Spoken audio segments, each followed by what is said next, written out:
Hi. Okay, so what we're going to do is I just want to preview the types of problems we're going to do this week so we can go quick.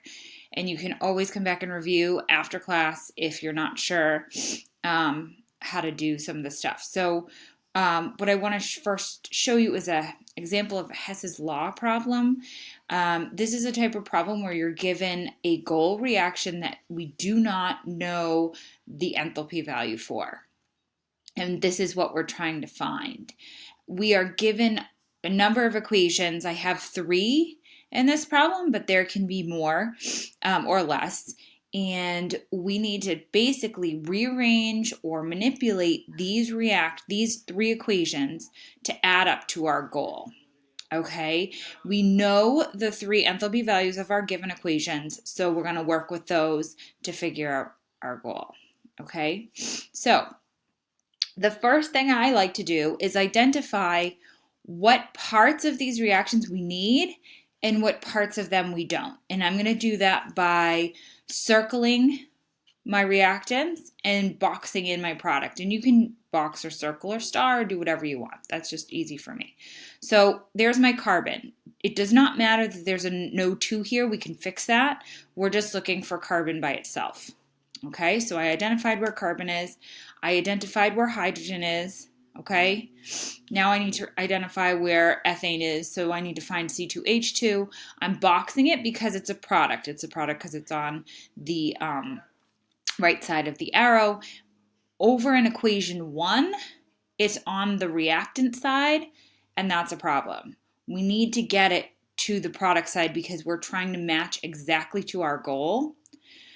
So I need boxes on the product side and circles on the reactant side. So what I'm going to do to fix that is I can flip this entire equation so that my reactants are the products and my products are the reactants. When I do that, I must change the sign.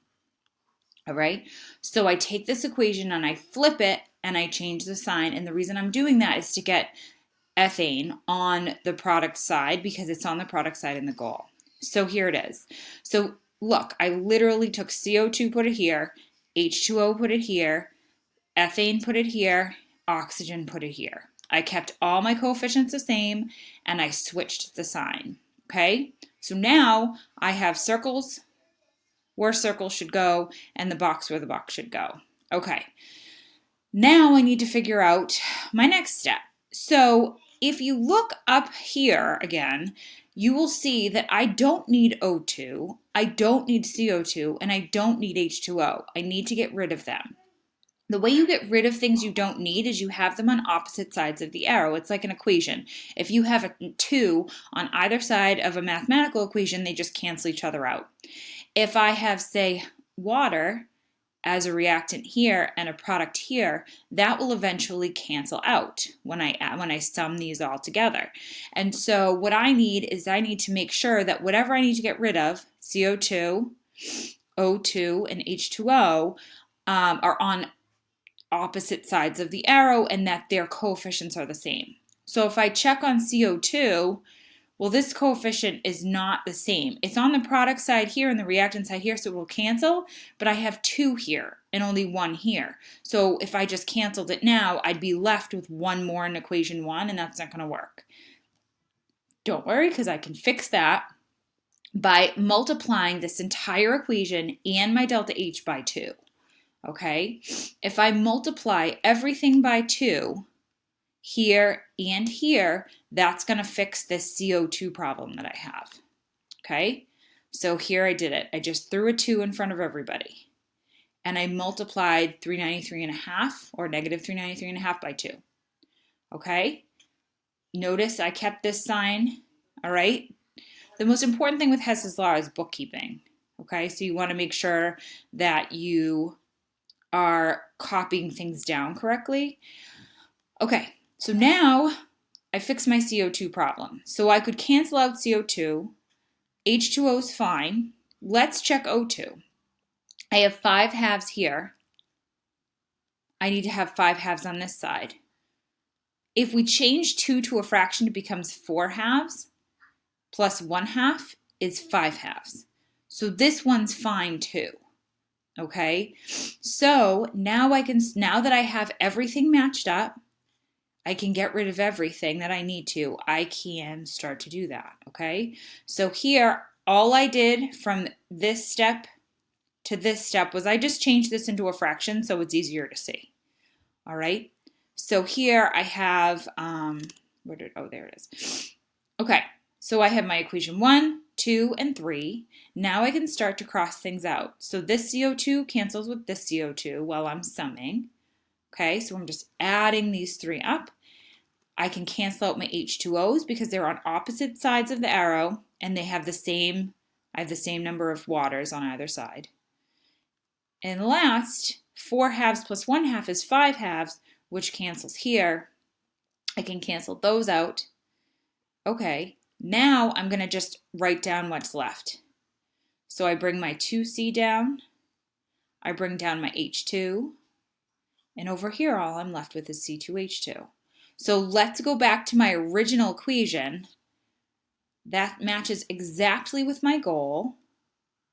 2C plus H2 goes to C2H2.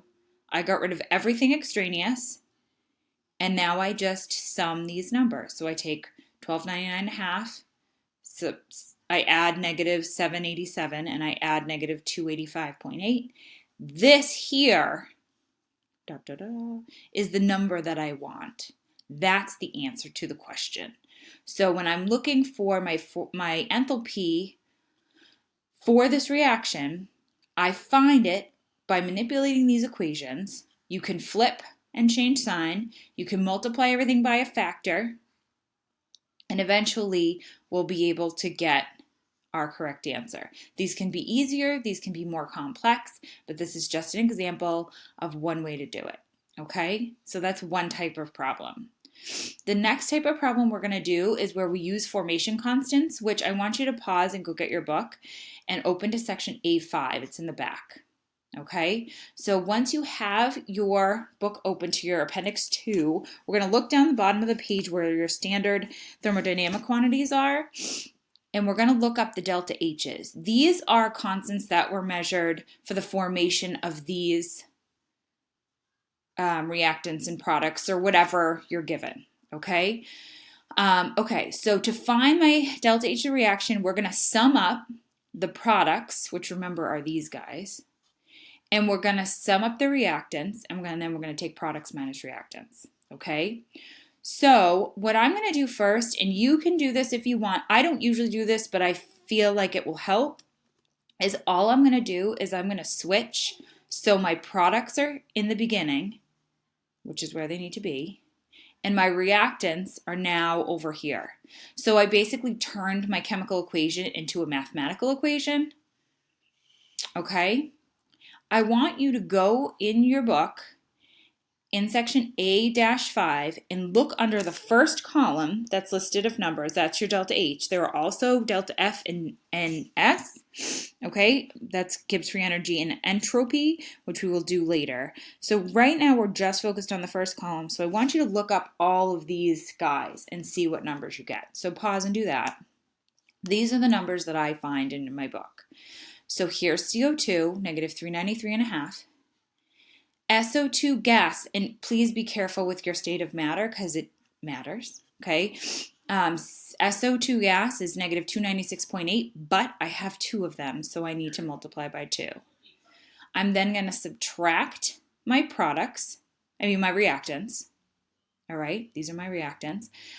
Anything elemental is always going to be 0 because it doesn't take us any energy to form oxygen. It's just already in the atmosphere, okay? And then CS2 liquid is 89. And these are all in kilojoules per mole. Just for space reasons, I didn't put the units there. But if you look at the top of each column where it says delta H, you'll see that the units are given in kilojoules per mole. So you just add them up. I'm going to say 2 times negative 296.8 plus negative 393.5 is going to give me something. This is just 89. Okay, so I'm going to take this minus 89, and there's my answer. Okay, simple as that. Hardest part is looking things up in your book and finding them. And you just want to keep your columns straight. So there it is. That's it. That's your answer. Okay, so those are the two types of problems. We are going to use this equation with entropy as well. This is enthalpy. So S, okay, and we can use it for delta G. So this we're going to use numerous times, which is why I'm showing it to you now so that you can see it. There are a couple other types of problems we're going to go over in class, but most of them are pretty straightforward. These ones I think it will be helpful to see before we go in, and then you can always come back and watch this if it's helpful for you to review how to do these problems. Okay, so I will see you in class and enjoy the rest of your weekend.